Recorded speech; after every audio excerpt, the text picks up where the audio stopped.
Hello everyone and welcome to part 5 of how to make a ukulele play-along on Luma Fusion.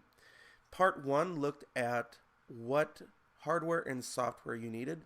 Part 2 looked at all the various parts you needed to collect before you could start making the video. Part 3 actually showed how to make the video on Luma Fusion for ukulele.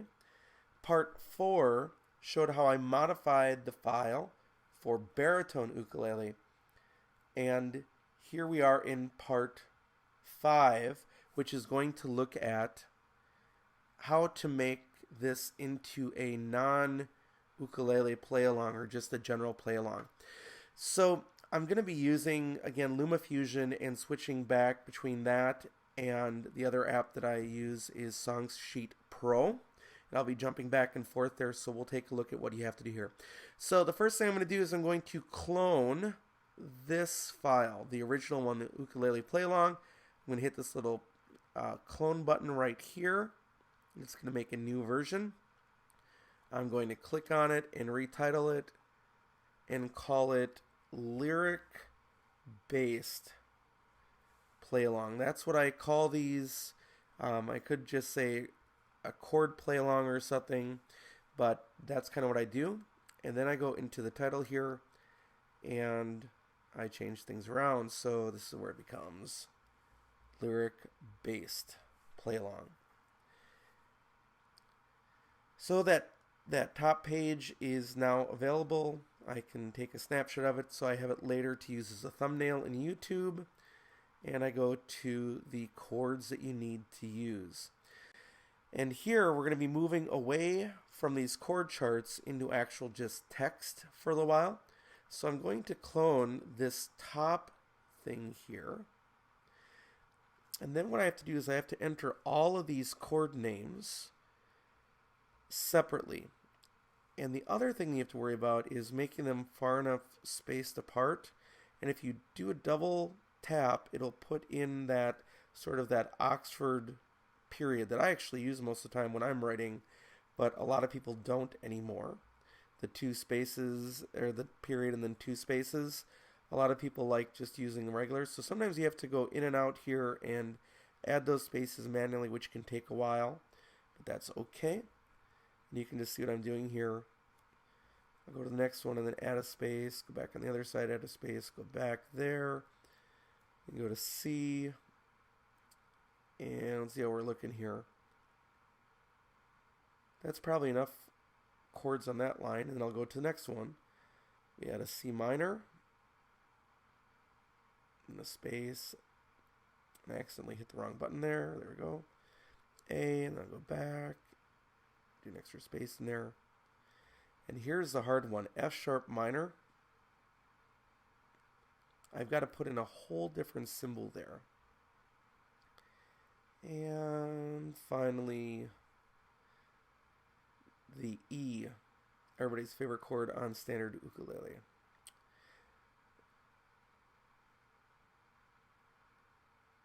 Almost done. All right, there we go.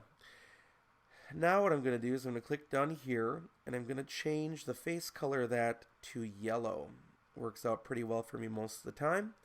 In a second, I will make that a little more centered on the page. I'm also going to separate these out a little bit, and I can make them just a touch larger, not too much larger, but like right about there. Now I can go through and I can delete all of these chord descriptions here, as I don't need those anymore. I can bring this towards the center of the page. If you want to get it to the actual center, you can go down here and say center Y at 50. You can slide it, or you can do the clicking. That's actual center, which then makes it possible to just slide this down a little bit so it looks a little better up there. And then I have to do one more thing. It's an F sharp minor chord. So I'm going to clone that. It just gives me a basis to start with. And then I'm going to use another font. And I can't remember what the name of this one is, but it's an M font. And it was on one of those web pages. It's this one right down here. So it's like music font something. And I need to use a capital B is what I need to use. I can try to look up the name of that font later and put that perhaps in the description. So I'm not going to remember what it is at the moment. But there's our sharp symbol. And thankfully this is the one time I have to do this. And you just kind of try to put it in the right spot. Alright, so there's a list of all the chords that you need in the song, although I'm missing the A minor. There's also supposed to be an A minor in here, so I'll add that too.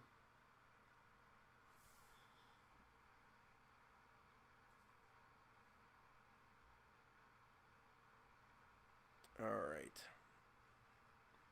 And now I just have to move that sharp again. I'll go to that sharp, which is actually a B, which is really strange.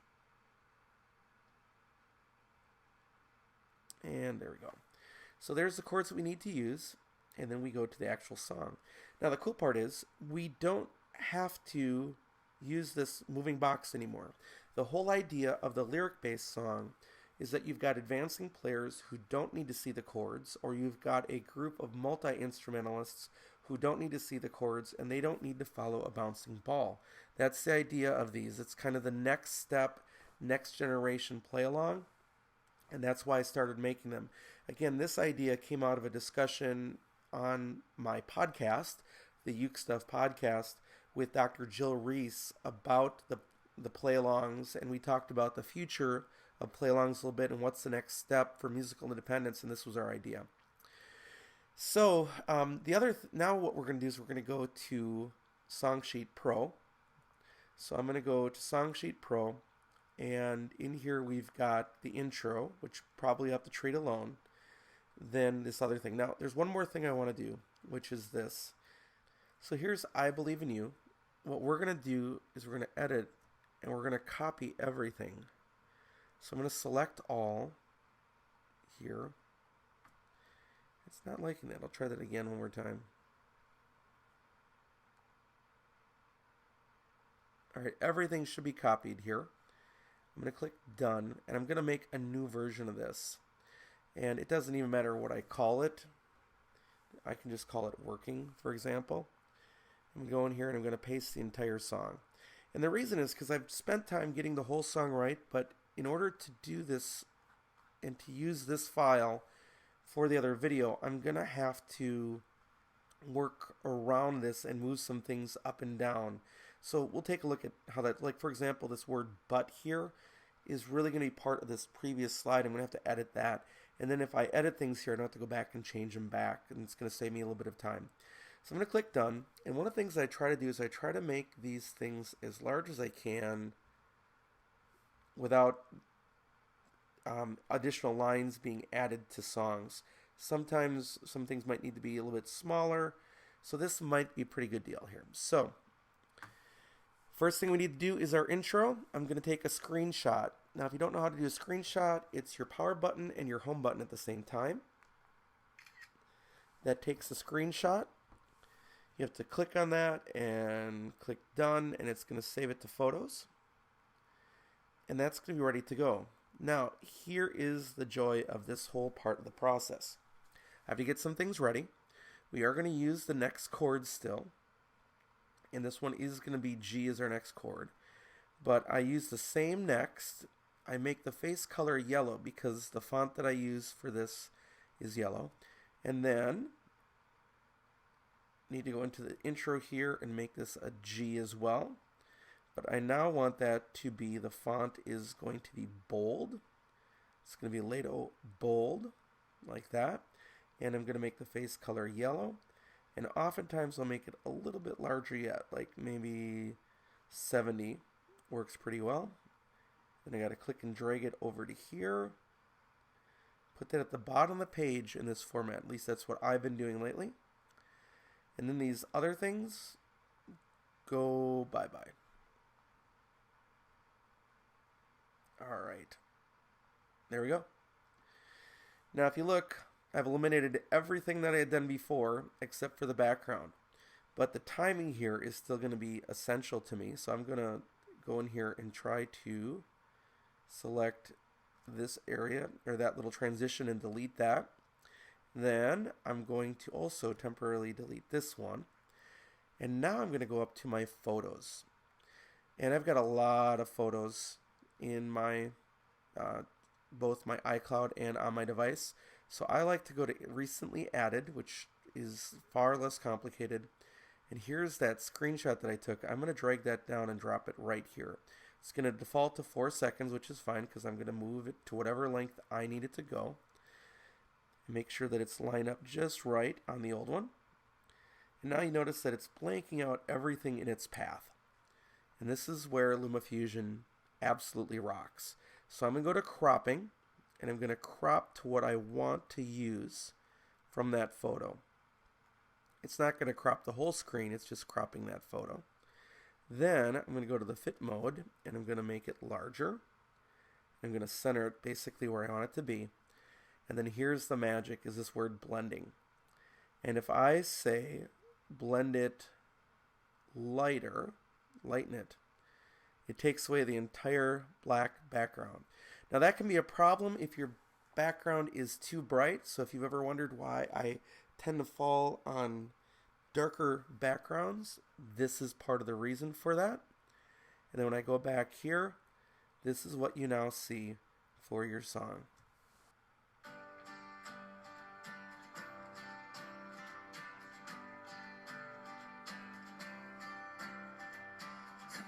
And now we're going to go into the next part. Now the cool part is these lyric-based videos can handle a lot more per slide than when you're putting the chords and lyrics in there, because there's just too much information. You're eliminating part of that information without those card charts. So I'm going to clone this one. Sometimes it'll clone above because again it's you're fighting. If it's too long, it's going to go up above. And I'm going to drag that right to where the next one is going to begin. And you can see the next words need to be I can see. I'll make this smaller again because then we can work with a little better. And then I'm going to switch back to Songsheet Pro right here. And I'm going to have to edit this and get this. I'm going to have to scroll way up here because sometimes it jumps around. To jump back to this, but I can see.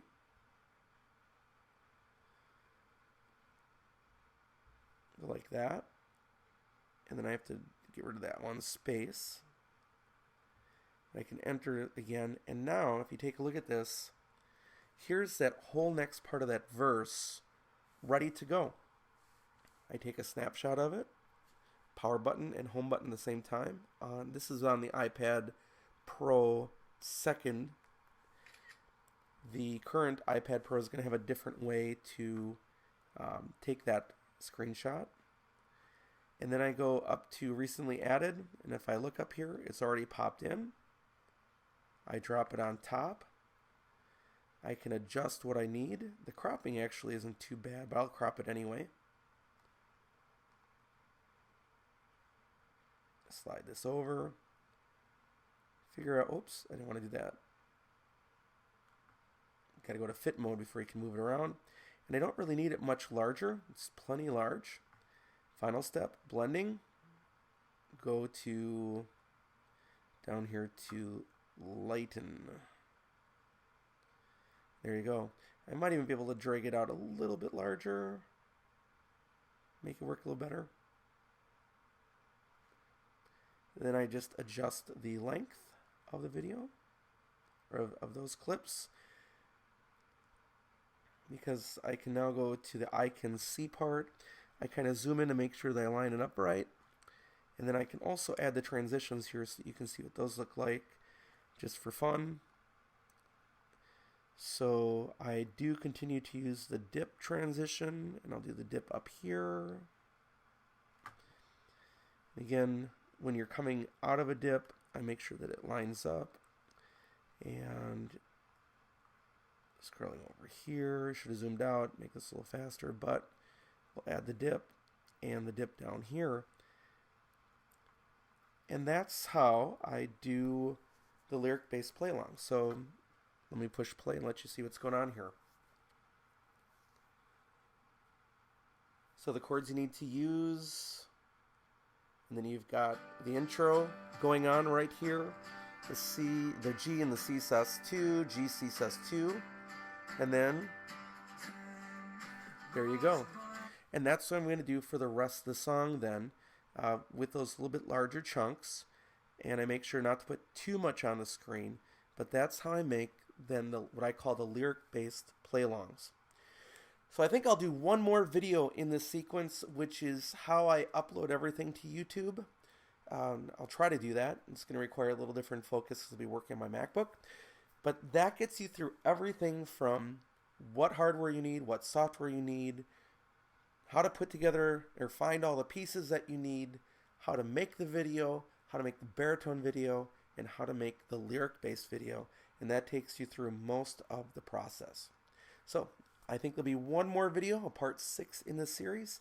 Thanks for watching, and I'll be back with some more content soon.